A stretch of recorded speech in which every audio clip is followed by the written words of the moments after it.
So I had a fairly interesting dream. It was pretty intuitive, had lots of intuitive information and stuff. Just it wasn't, too didn't seem very internal at all. And I had an intuitive understanding of an organization that I'm part of in this dream, that I've been a part of for quite some time, and I've only recently been active. I've been called upon because there's not enough other people who are part of the organization anymore. Not enough like me who are experienced in the organization, and I'll get to that later. So the organization doesn't have a name, and there are two layers of the organization. The higher ups are unknown entities that take information and they deal the information to the appropriate people so that they can do something good with the information. And the volunteers volunteer their psychic powers or abilities to the higher ups to make observations and do certain bits of work within our galaxy, or work regarding our galaxy, and we offer that information that we get to the higher ups. So we just kind of do things like remote viewing or anything like that to help out. And personally, I was used as a remote viewing conduit for remote viewing what seems to be a space weapon. So that's probably what we usually do, is find space weapons in our galaxy and report them to civilizations that may be subject to these weapons. So the dream starts off in a cabin, and I was in this large cabin realm, and I was told or informed through some sort of communication system that there were some people that were coming to destroy this realm and destroy everything else that they could, and mess everybody up. And they just seem like Dracos. They sound like Dracos, and I was at the top of the realm, and I immediately knew exactly what to do. Like, it was pre-programmed into me what to do when this happens. And I was free running through the top of the realm as they were coming in through the bottom, because there was the top floor of the cabin. And I was self-destructing all these like information stores, and I was moving in a way that these like Draco characters, they couldn't detect my presence at all. They couldn't track me to other realms. And I felt like some elder or higher up just programmed this into me, or told me to do this a long time ago, and only recently, as I was doing it, could I remember it. And they didn't detect me. They weren't able to track me or lock onto my signature. So after I was finished in this realm, doing all that stuff, I jumped outside of it and jumped to a new realm. And the new realm was this really small hallway type realm. And I was there just to hear the other seniors talk about how they wanted, or how they're quitting, and how I won't really see them again. And there was 5 seniors from what I can tell. I'm one of the seniors. The seniors are the first 5 volunteers, and we're just the older volunteers that have been doing. We're part of this organization for longer. And the other seniors were quitting because they were getting psychically attacked by these Draco things, and I wasn't myself, but that's why I was called upon, apparently, in this experience, is to be used as a remote viewing conduit.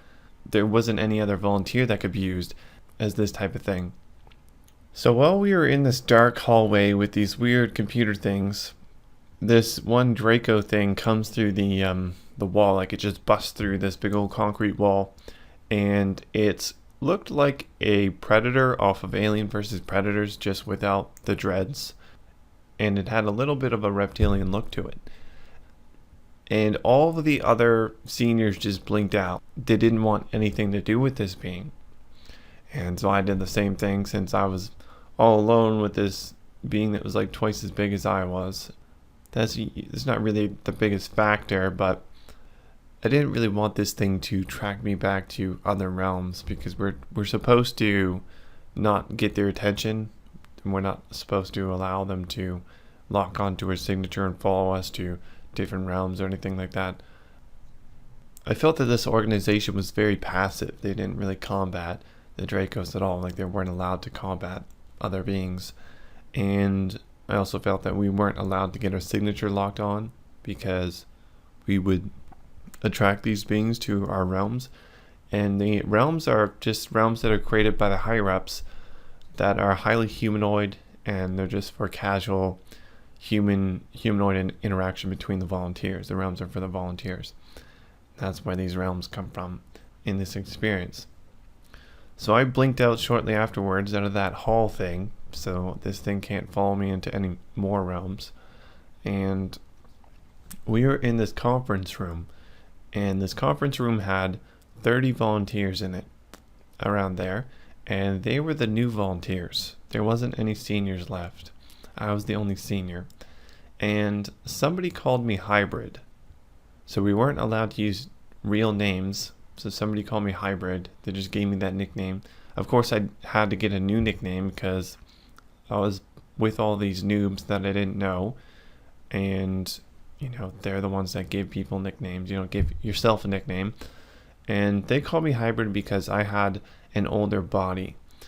I had an older vessel that the elders created for me. It was like an older archetype. It wasn't because it was aged more. It just had an older archetype. And they had the newest archetype. So there was 3 archetypes. Mine was the older archetype, but it wasn't the oldest. Mine was between the oldest and the newest, and that's why they called me Hybrid. And I was the only one with that sort of body left in the organization. So it was a pretty distinguishing factor. And this one dude showed me, I was talking to a dude, and he showed me how we can slow down things when you remote view stuff. He watched somebody flick a bottle cap in slow motion. And then there was this other woman that I tried to talk to because they all seemed pretty intelligent. So I was like, okay, I should ask this person about the body setup that entities have because there are so many different beliefs as to how many bodies there are, what bodies are available to us humans, that it's just getting a bit ridiculous. So I asked this person, and she said that there was 7.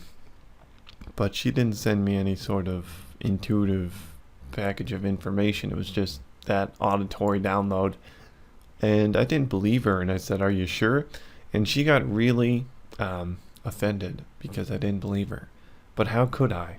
She obviously doesn't have any experiences to support that entities have that amount of bodies. That's just like a traditional thing that people believe in just because a lot of people believe in it. I haven't actually come across people who are interested in experimenting with their bodies, trying to figure out what body is different from other bodies or whether or not it's just a development around the same body. Like, nobody's interested in those details, and I'm not interested in people's work if they're not going to investigate those details for themselves, and they're just going to read these things and then compile it into a bigger book. There's no benefit in that. We're just kind of taking each other's word for it, and that's why I'm slowly desubscribing from astral projection. So after I was finished talking to this woman, which it was very short, she just told me there were 7 bodies. There was this woman that came in through the doorways in the conference room, and she called on 3 people. She called on 2 of the noobs and me for a job. And we were sucked up through these air transport systems, like something you would see off of Futurama. And we went through all this very crazy space-like transport things, going through space like stargates and weird teleportation things.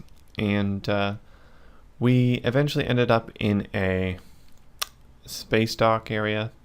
And the 3 of us, we boarded a spaceship. The spaceship looked spherical from the inside, but I didn't see the outsides.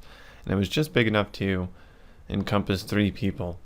And I sat down in this chair that lowered into the floor of the spaceship, like I integrated with the spaceship itself.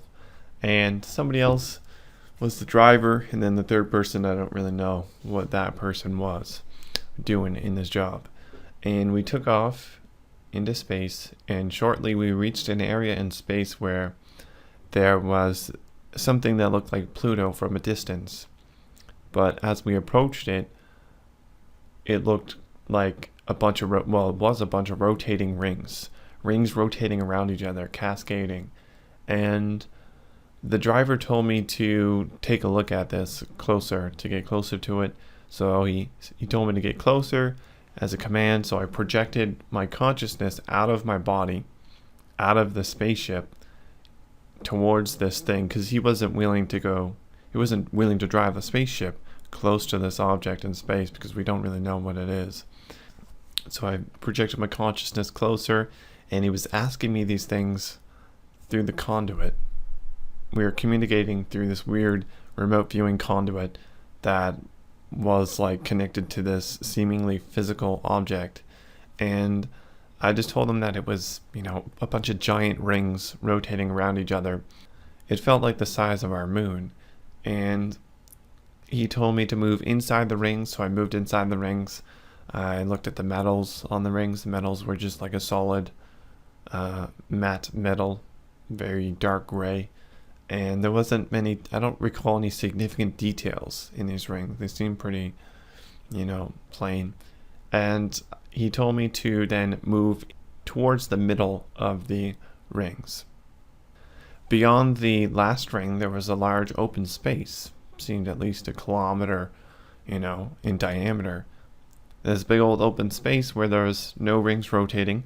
So I was in the middle, and all of a sudden it starts to spark up. All this electricity starts to cascade from one ring to another to the middle, and I reported that back. It's just white energy, white lightning type energy, concentrating.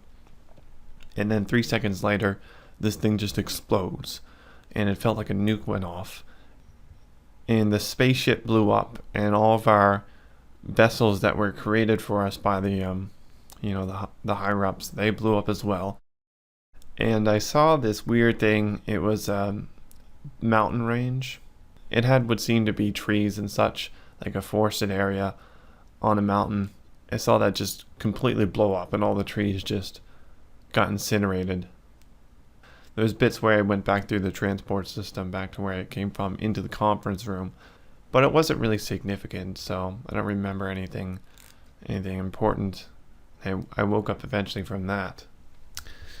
It almost seems like I was just there. I was tasked to observe this weapon as it was being activated and tested on what seems to be an uninhabited planet.